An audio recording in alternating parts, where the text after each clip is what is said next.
Hello everybody, and today I will be reviewing Burning that came out in 2018 and was directed by Lee Chang-Dong. I wanted to watch this movie back when it came out. I remember hearing all this buzz around this new Korean art house film. Everybody was praising it and I wanted to watch it. I told myself I'm gonna watch this movie, and I never did until this week. And now I see why everybody has been recommending this movie and telling me to review it ever since I started this segment. As always, this video will be spoiler-free, but I'm still going to try my best to explain my thoughts and feelings about this movie. The story follows Jong-seo, who bumps into his childhood friend Han-mi, and she asks him to take care of her cat while she's away on her trip to Africa.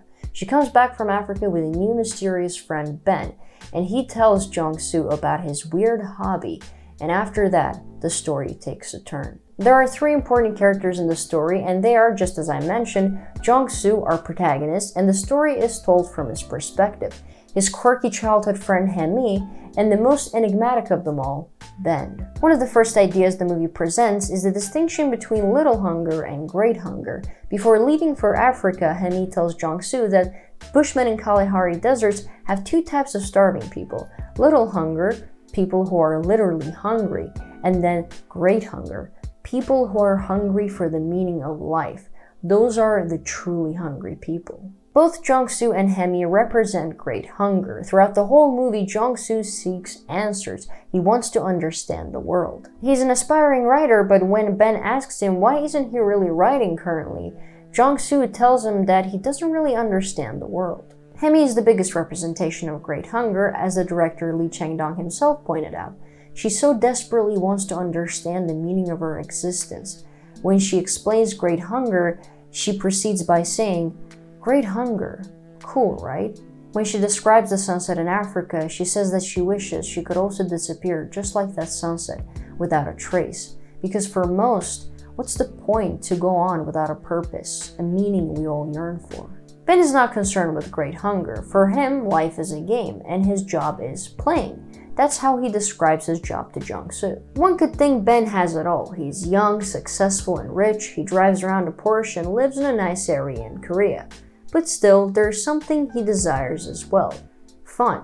Ben seeks fun. He listens to the bass ringing in his chest, and his strange hobby is justified by that urge, that instinct to listen to the bass. Ben is a mystery, and not only to the viewer, but to the director himself. Even Lee Chang-Dong doesn't understand Ben fully. At one point in the movie, Jong-seo describes Ben as the Great Gatsby, and says that there are a lot of Gatsbys in Korea. But on the total opposite side, there are people like Jong-seo, the working class people who struggle daily and do everything they possibly can just to survive. In one scene, Jong-seo goes to a factory to apply for a job, and there are a bunch of other young people there, some of whom live hours away from the factory but still beg for a job, because not everybody is a lucky Gatsby. These are just a few of many things the movie talks about. Burning is a story with many layers, full of little details and symbolisms that add to the complexity of the story, and make it a movie you won't be able to forget for a long time. The movie is based on Haruki Murakami's short story Barn Burning, and when Lee Chang-Dong read it, he knew that this could be made into a film. He didn't make movies for 8 years after Poetry came out, finishing multiple scripts but not really being able to land on one to actually film it. But when he read this short story, it finally clicked. In his own words, a small mystery from a short story could be expanded into bigger mysteries with multiple layers, and his mysteries alluded to the world that we live in today, the mysterious world in which we sense that something is wrong but cannot quite put a finger on what it is. Burning asks more questions than giving answers, and by the end of the film, you are left a bit perplexed and yet so captivated by what you just witnessed. There are so many things this movie tries to tell and tries to ask, and most likely on your first watch, you will miss a few details and metaphors.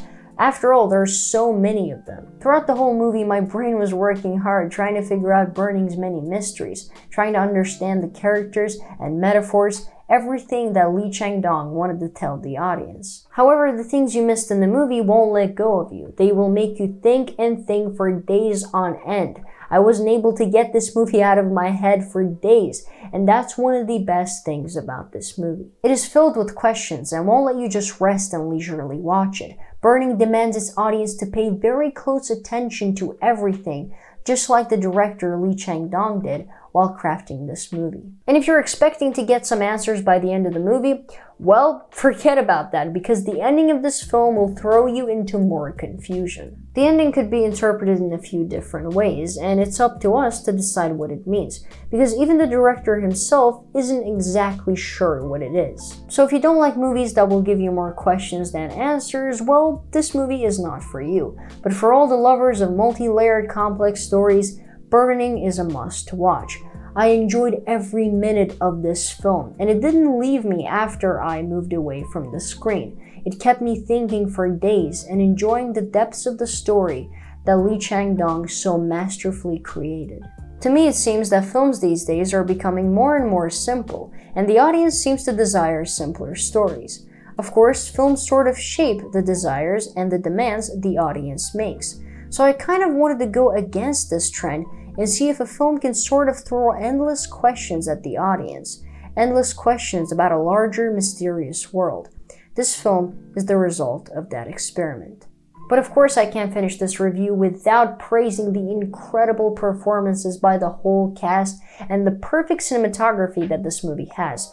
You know, there are movies when right from the beginning you know that the cinematography is going to be top-notch. This is how I felt watching Burning. Obviously, I left out so much in this video to avoid spoilers, but there are plenty of other reviews and analysis on this movie that you can watch and figure out answers for yourself. As for me, I won't be able to forget this movie for a very long time. Burning, without a doubt, gets a perfect score of 10 out of 10. Thank you so much for watching this video, guys. Let me know in the comments below, what are your thoughts on Burning? What did you think of the ending? Just leave your thoughts in the comment section below. I'm curious. For everybody who hasn't seen the movie, you're missing out. Do it. And also, you've been warned, there are spoilers in the comment section. I can't wait to watch more Lee Chang-Dong films. I've seen his one film, Peppermint Candy. I'll probably review that movie eventually, but I'm definitely going to watch Poetry and some other films. I can't wait to do so. And as always, guys, I will have a link for my playlist of all the Korean movie reviews I've done so far in the description of this video, so check that out if you're interested, along with links for both of my social media accounts, Twitter and Instagram. Check them out as well. And if you made it this far and enjoyed the video, guys, leave a like. And if you don't want to miss my other movie and TV show related videos, subscribe to this channel. Bye.